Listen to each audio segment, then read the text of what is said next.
Without doubt, one of the greatest mysteries in my life is why Sky News exists in the first place. It's beyond me that they're such a right-wing mouthpiece for the Liberal National Party. Oh God, I think I just answered my own question.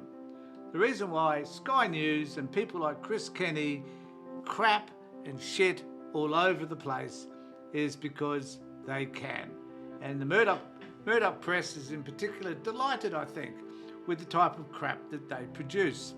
And I'm forever amazed whenever they have someone from the left on their show, which they do, apparently, from time to time.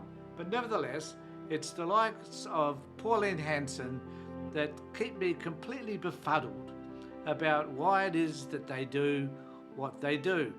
Because she is such a vacuous individual that it just blows me away that any opinion of hers is relevant at all. I'm about to show you an example of just that very fact.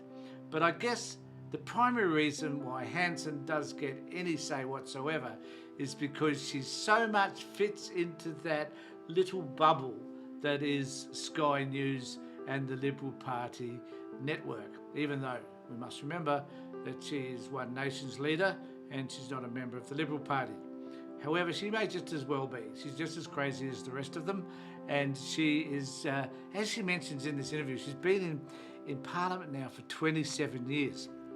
And we cannot forget her first speech, which was anti-Asian, and she's been anti-immigration ever since. And she does have racist tendencies, there's no disputing any of that. But I guess that's the reason why she has the appeal that she does for Sky News, because she propagates their agenda in relation to anti-immigration sentiments. And of course, she is the poster child for anti-Israel, well, not quite anti-Israel, because they're pro-Israel. And if you have a look at my previous post, you know I'm not.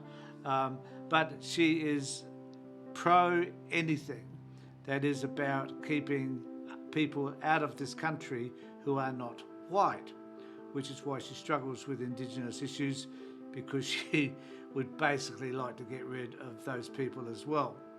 She's a sad reflection of what the Australian population, kind of to a minority, looks like.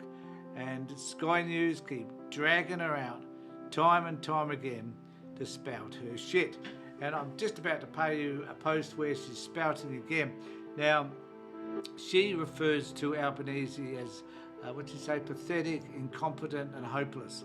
Now, I think the most incompetent and hopeless person in politics actually is Pauline Hanson.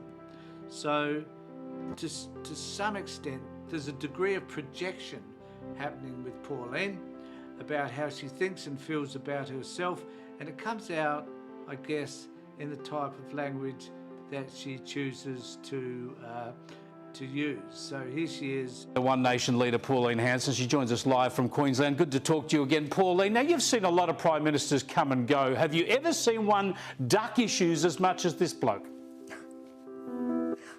No way in the wide world. In my 27 years since I was first elected to Parliament, he is the worst. He is pathetic, incompetent, hopeless, and he's just... I got no more words for it. You know, I didn't particularly like Bill Shorten, but I tell you what, I would swap Bill Shorten for him in a heartbeat. And apart from that, in the 20 odd years prior to that, when I first started voting, I've never known a Prime Minister to be as hopeless as what this one is, and he's put his hopeless ministers around him. I do have to, and that might be about as much as I play of Pauline, because about as much as I can stand. You know, it's so easy, isn't it, to be able to label somebody in a certain way without actually identifying what you mean by what you say. And of course, Pauline hasn't got the intellectual acuity to be able to articulate what there is specifically that she thinks is pathetic, incompetent and hopeless. And even though I'm not a great Albo fan, I hasten to add, I am aware of some fabulous achievements that the Labor Party has done over the last 2 and a bit years that they've been in power. And some of those issues, whether it be around assisting home care or care workers with an increase in salary, whether it be improving TAFE and making TAFE free to people, and a whole host of, there's a plethora of issues that the Labor Party have been pretty socially progressive around. Not as progressive as I would have liked, as I stated in a previous post, but nevertheless relatively progressive. But Pauline offers nothing. Like, if this woman got any sort of real power whatsoever, heaven only knows what would happen to this country. And I'm hoping that never happens. Let me know what you think in the comment section below. Look, if you're a Pauline Hanson fan, let me know why it is that you think this woman has any credibility at all.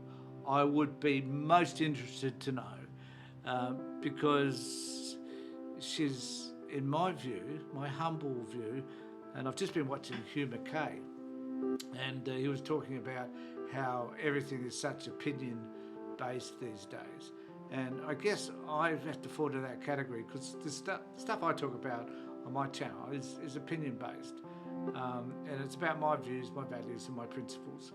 And a lot of people would disagree with that. You may be one of them. If so, just tell me why. Don't name call me, because that's what people like Pauline do, but just let me know what the reasons are why you would object to anything that I say. And why do you participate on this channel anyway? So let me know in the comments below what you think.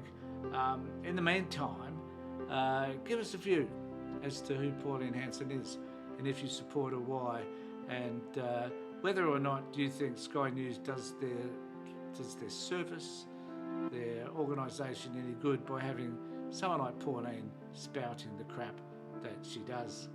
In the meantime, take care, look after yourselves, and more importantly, be safe.